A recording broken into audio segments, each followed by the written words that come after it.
Imagine standing in a room where the water is up to your chin, and you are exhausting your last bit of energy just to keep your nose above the surface while everyone else around you seems to be breathing perfectly fine.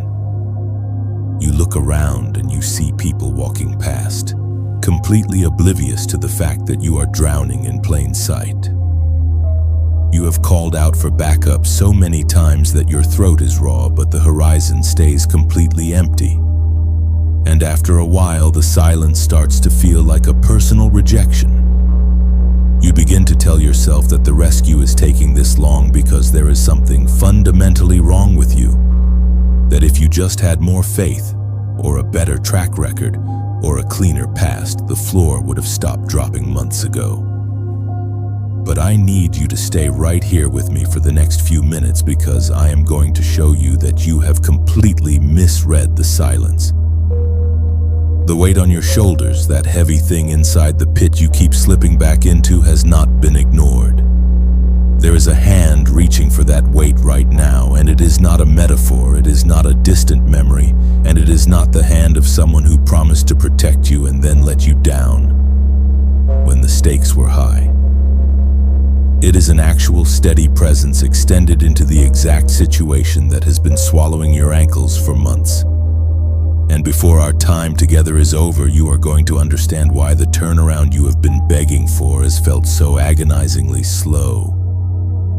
I want to give you a sentence that was written thousands of years ago by a young man who was hiding in a dark cave, running for his life from a powerful king and literally pretending to be insane just to survive the night. It is a sentence built specifically for the exact moment a tired soul becomes absolutely certain that nobody heard their cry. And it proves that a hand was already reaching for you before you even knew this pit had a name. I see exactly where you are standing right now. I see the mother whose marriage has been pulling her under for years. The one who spends her energy explaining to her friends why she has not left yet, even as she feels herself sinking an inch deeper with every single conversation. I see the father whose business has been quietly drowning for 18 months, who thinks his sleeplessness has gone unnoticed, but the chair he sits in at 4 o'clock in the morning while staring at the numbers is a chair that has never been empty. I see the young woman in the room whose addiction is the kind that nobody else notices because it does not look like the messy habits her family was trained to spot, and she thinks she is entirely alone in that secret room. But she is not. I see the older man whose grief over his son's choices has turned into a heavy quicksand, a situation where the rest of the family has stopped trying to pull him out because they got tired, but the rescue never stopped trying. None of these situations are just abstract concepts to me. Every single name is held and every single name is being spoken in the quietest, safest room of my house this very hour. Your morning prayers have grown shorter lately, not because you stopped wanting a breakthrough, but because asking for the exact same thing one more time and hearing absolutely nothing back has begun to feel like rubbing coarse salt into a wound that is already raw. You need to know that I am not impatient with your exhaustion, and I am incredibly tender about the slowness of this season. There is a massive difference between a father who notices you sinking and a father who is annoyed about how long it is taking you to pull yourself together, and you are not dealing with the second kind. The slowness of your rescue has never been a measure of my distance from your crisis. The slowness is actually the way bedrock comes up under a buried foot because pit floors do not snap back into place in a single afternoon. They come up gradually, inch by inch, while the grip on your wrist stays tight the entire stretch. I want you to try something right now, right where you are sitting or standing. Place just one foot completely flat on the floor underneath you and let the ground press back against the sole of your shoe. Just one foot. Notice how the floor returns the exact amount of pressure you give it without any negotiation, without checking your worthiness, and without asking what kind of a week you have had or how many mistakes you made yesterday. The floor holds you simply because that is what a floor is built to do. So stay with that feeling for a few extra seconds, because a body remembers what a stressed mind constantly forgets. The floor pressing up under you right now is a small daily echo of the solid bedrock that is pressing up under everything you cannot see. A massive stretch of your inner life has been spent trapped inside a single exhausting question that loops in your chest at 3 in the morning, at the red light, in the shower, and in the quiet moments of your day. Is he ever going to do something? Those 7 words are honest words, and they are not faithless words. They are simply what a soul asks when it has been under the same suffocating water for too many seasons, and has begun to wonder if help has any intention of arriving. Let me answer that question for you without dismissing how much it hurts to ask it. I am doing something. I have been doing it the entire time. But the doing has simply not had the specific shape you were watching for on the horizon. You have been scanning the sky for a massive event, a single dramatic reversal that would announce itself with thunder and end your entire crisis in one Tuesday afternoon. But my work is rarely a single Tuesday afternoon. My doing is most often a quiet hand under your elbow across 1,000 ordinary Tuesdays, each one keeping you upright when the suction of the pit was easily strong enough to drag you all the way to the bottom. The very fact that you are still standing inside this hour to ask the question is part of the rescue. The strength inside the next breath you are about to take is the rescue. The fact that your heart opened up to listen to this message instead of closing itself off forever is the rescue. My quietest work has been happening at a frequency your physical eyes were never trained to see. This deep dread inside you that the help will never arrive did not assemble itself on its own. It was passed down to you. A child learns to brace for the rescue not coming because in some early room of their life the rescue actually did not come. A parent stayed out too late, a teacher looked the other way when you were being hurt, or a sibling laughed instead of helping you up. Each small, unrescued moment in your childhood wired your adult nervous system to expect that whenever your cry rises, the ceiling will just absorb it and nothing will change. So your body is not being faithless when it doubts that help is on the way. Your nervous system is simply repeating the only historical data it was ever given. Let me lay down a brand new piece of data right beside that old memory. You were also taught somewhere along the road of your development that the deserving people get rescued first. You absorbed the unspoken math that if you had been a better person, the turnaround would have come faster. That the people whose situations change overnight must have stronger faith, and the people whose trials grind on for years must have weaker faith.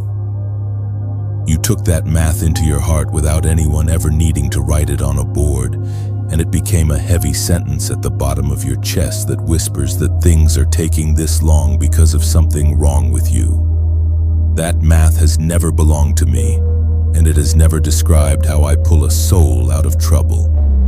The picture you have been carrying of a supervisor with a clipboard checking to see which sinking soul has earned their lifeline this week was drawn by pencils that were never in my hand. Some of the people who drew that picture loved you in their own flawed way and were just repeating an image their own teachers had handed them, while others used that image deliberately to keep you trying harder, working faster, and exhausting yourself to earn what is actually free. Either way, it produced a completely falsified portrait, and it has cost you years of inner peace inside the exact seasons when I have been most actively at work in your life. Slide that portrait face down for a moment and let me describe how a rescue actually happens. A rescue from heaven rarely arrives the way a Hollywood movie depicts it. There is no slow-motion camera angle, and there is no swelling string section playing in the background. Most often, a rescue is a hand that arrived years before you even realized you were in trouble, working in the total dark beneath your situation, weakening the grip of whatever was holding you long before the moment of the visible lift. By the time the breakthrough becomes visible to the people around you, the actual rescue has already been in progress for an extended stretch of time. You do not remember the years of underwater work simply because you could not see them, so the final lift gets all the credit. But the lift is only the final inch of a very long journey. The arm extended toward you in this very minute has been extended toward you for longer than you have been aware of being in crisis. My palm was open before the diagnosis was even a word in the doctor's mouth. Before the marriage began to slip, before the bank balance became a physical knot in your stomach, and before the child wandered away. Mine has been the arm outstretched the entire stretch, and that stretching did not begin in the moment your life fell apart. It began in the moment I chose you, which is older than your current crisis by an unspeakable margin. Bring your hand up under your ribs right now, just at the curve where your diaphragm sits, and hold the breath you are taking for one slow count. 1. That is all. Then let it leave your body gently without forcing the exhale. Notice how your chest softens just a fraction of an inch entirely on its own once that held breath releases. That small softening is your physical body recognizing a hand it had not yet allowed itself to feel. The hand has been there the entire time. Your body actually knew it before your mind did, so trust your body's noticing just this once. Walk with me now into that song I mentioned. The one given to a young man who had been on the run for so long that his nervous system had completely forgotten what safety felt like.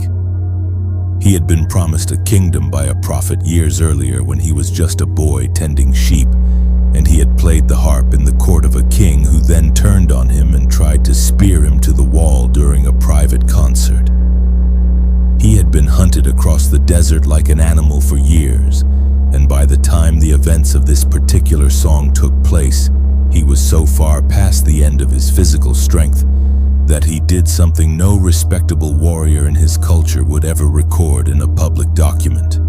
He was running from his own people, and he crossed over into the territory of a foreign enemy king named Achish of Gath, which was the exact city that had produced Goliath, the giant he had killed years earlier as a boy. The servants of the enemy king recognized him immediately, and they went to their leader and pointed out that this was the exact man whose victory songs claimed he had killed tens of thousands of their people. The young man overheard them say it, and he understood in that single terrifying sentence that his life had reached an absolute dead end that he could not negotiate his way out of. He had no army with him, he had no friends in the room, and he had absolutely no plan. So he made himself look completely insane right there in front of them. He began scratching frantically at the doors of the gate. He let saliva run down unhindered into his beard, and he banged his head against the stone walls of the guard room. He performed madness in front of a foreign king so convincingly that the king turned to his servants and asked if they didn't already have enough madmen of their own without bringing another one into his house. The king ordered him to be released, and the young man stumbled out of that hostile city alive, walked into a dark cave called Adullam, sat down in the dirt and composed a song. The song does not open with a boast about the king he tricked, and he did not write that he escaped by his own wits or outsmarted them with a clever trick. He sat down inside that cave and wrote that he sought help and was answered. 11 verses into that melody, he set down the exact sentence I want you to hear today, which says that when the righteous cry for help, the Lord hears and delivers them out of all their troubles. Move through those words slowly with me, because each phrase carries far more weight than a fast reading can lift off the page. Hear the first phrase carefully. He does not say when the perfect ones cry for help. He does not say when the dignified ones cry for help, and he does not say when the impressive ones call out. The righteous in his vocabulary were simply the ones who turned toward the source with an honest cry, including the cry of a man with spit on his face and his dignity left in the dust behind him. Righteousness here is not the polished performance of an admired person. It is simply the small, unimpressive act of turning your head toward the light from the exact inside of the situation that is currently humiliating you. That counts. It counted for him, and it counts for you. Then look at the next phrase, which says the Lord hears. It does not say he might hear. It does not say he is likely to hear if the volume is loud enough. And it does not say he will hear once you clean up your life first. The verb is completely settled. It has no asterisk next to it. And there is no hidden clause attached that makes it true only on certain days of the week. Every single cry of a soul turning toward the source has reached its destination intact, yours included. The one spoken at 3 a.m.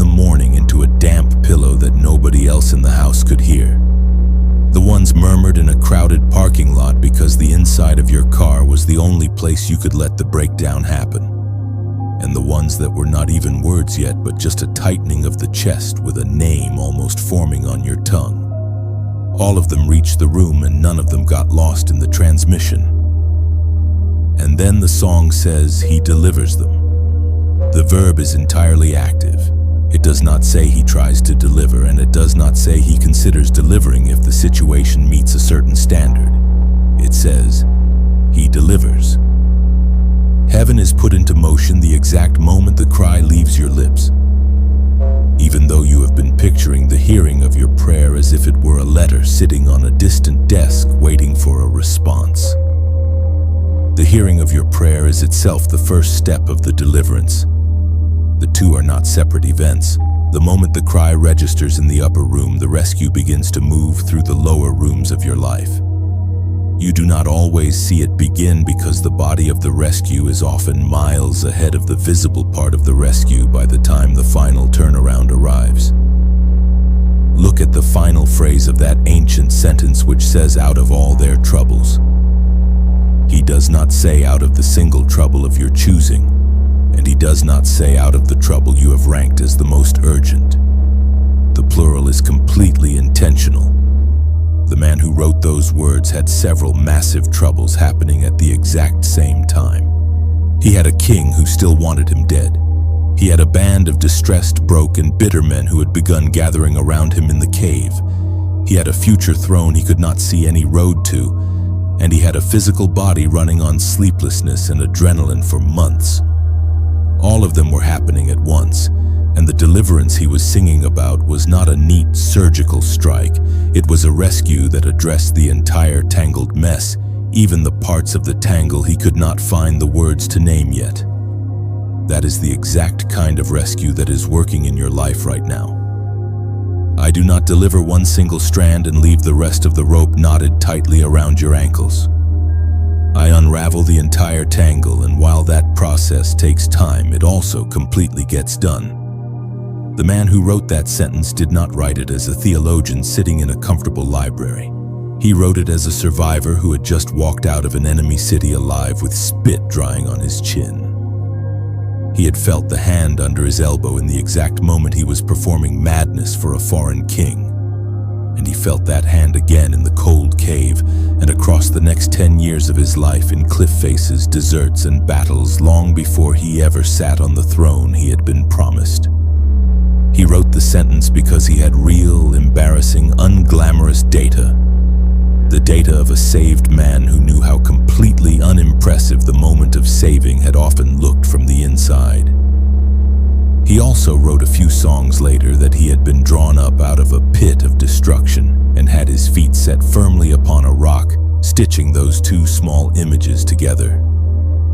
He had been at the absolute bottom of something he could not climb out of on his own, and help did not lower a ladder and expect him to climb. Help reached all the way down, took him under the arms, and pulled him up onto solid ground where he did not have to keep treading water just to stay alive.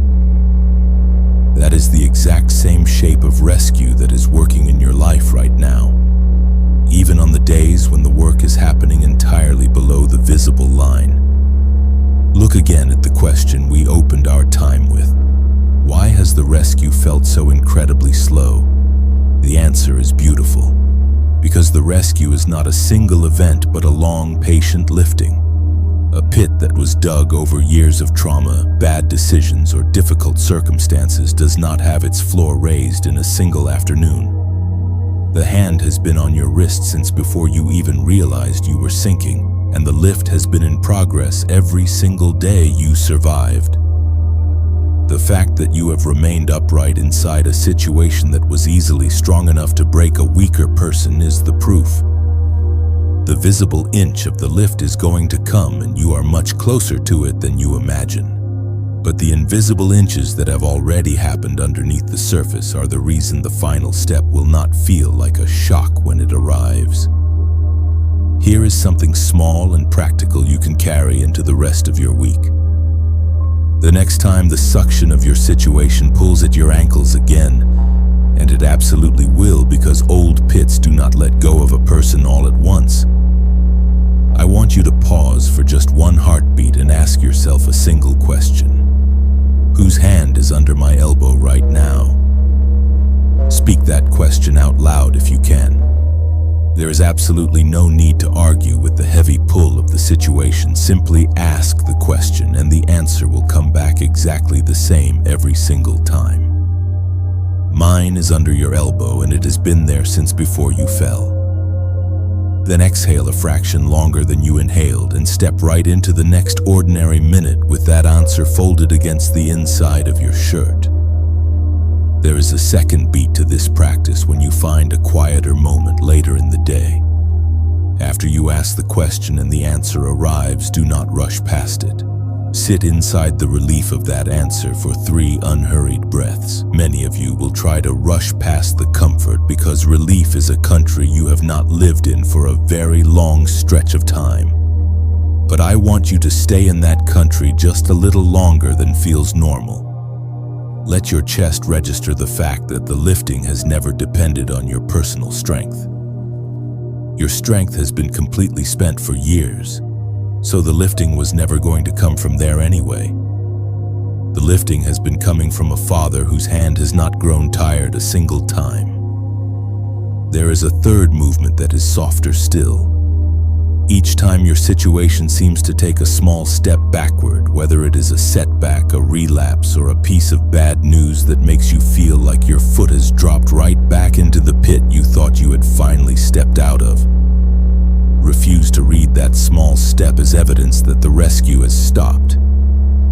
Speak instead in whatever volume the room allows and say that the lift is still in progress.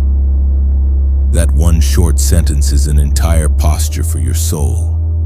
It trains your inner ear to recognize that the visible up and down of your daily circumstances is not the same thing as the underlying lifting of your life.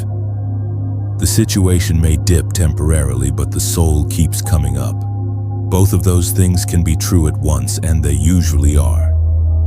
Try this practice the first time and you may feel absolutely nothing change, and try it the 10th time and your body may still treat it like an emergency drill because a nervous system that has been braced against hardship for decades does not loosen up in a single afternoon.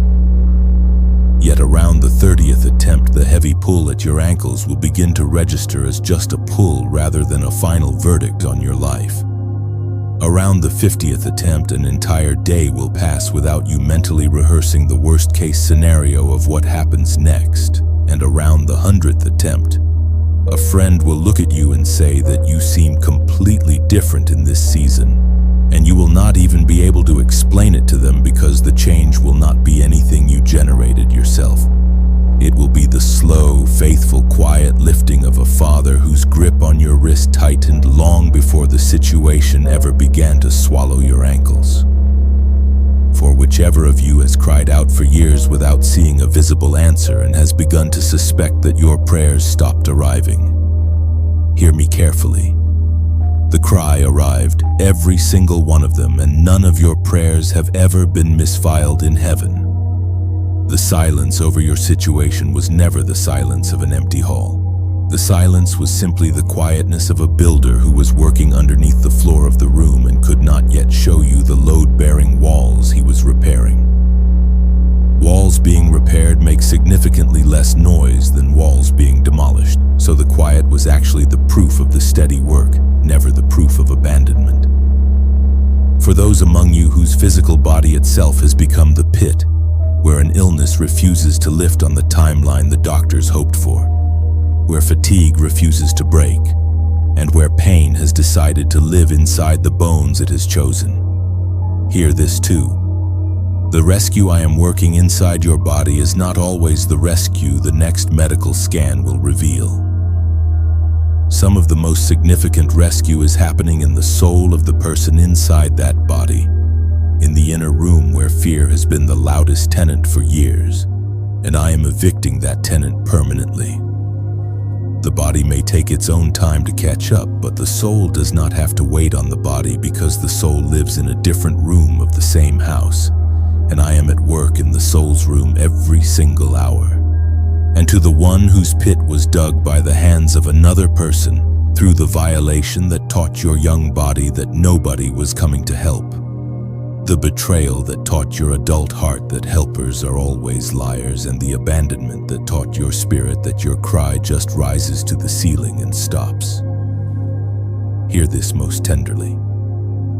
The person who hurt you was not me. The ceiling that absorbed your cry as a helpless child was not me. And the hand that did not come at the time you needed it most was not my hand withholding. It was the absolute failure of a human creature who should have shown up for you. But I did show up. I am showing up now, and I am the one who has been holding what nobody else thought to hold through every dark season your memory still flinches at. For whichever of you is terrified that this rescue will also fail because every previous rescue in your life failed, you need to understand that those previous rescues were not mine. They were the rescues you tried to build with your own exhausted hands, or the rescues a friend promised and could not deliver, or the rescues a system sold you for a fee and walked away from once the check cleared. Those human rescues had failure built right into their materials. But mine is built of entirely different materials that were tested on a hill outside Jerusalem 2,000 years ago, and they held the total weight of every sinking soul that has ever asked for them since. They held the weight of a young man with spit in his beard hiding in a dark cave, and they will absolutely hold yours. Carry one short line with you into the next ordinary days you walk, and say it under your breath at the red light. Name it in the quiet at the kitchen sink, and press it against the inside of your ribs when the old fear tries to drag its chair back to your table. The arm that found you first. A line stays true whether your feelings confirm it yet or not, and my arm asks for no verification from your emotions. A pit floor coming up beneath your foot needs no supervision from you. Both belong entirely to me, and mine they will stay. To the one who has been quietly comparing yourself this whole time to people whose rescues seem to be moving much faster than yours, hear one final word. The visible speed of someone else's deliverance has absolutely nothing to do with the depth of my work in you. Some pits are simply shallower than others. Some are deeper. Some have been dug across a single difficult year, and others have been dug across entire generations. The depth of your pit does not measure the love of the Father lifting you out of it. In fact, the deeper the pit, the more of my hand has been involved in the lift, and the more incredibly steady your standing will be when you are finally on the solid ground above it. Do not envy the shallow rescues, but stay inside yours and draw one slow inhale up through your nostrils. Hold it for one count and release it without pushing, letting the exhale run a fraction longer than the inhale. A drawn-out exhale tells your nervous system that the suction at your ankles is not winning, and it reminds your ribcage that the hand under your elbow has not let go. Such a tiny breath is the simplest ascent a body can offer to a near and patient love, and that breath reaches me carrying the full weight of any longer prayer. 2 such breaths will return you gently back into the portion of your day set aside when you sat down to listen, and you walking back into your day will be slightly different. Your room's walls will be unchanged, and my hand on your wrist will be unchanged. But your ribcage will have eased because it will have finally absorbed what was true the entire way. The hand reaching for you was reaching long before you even knew the pit had a name.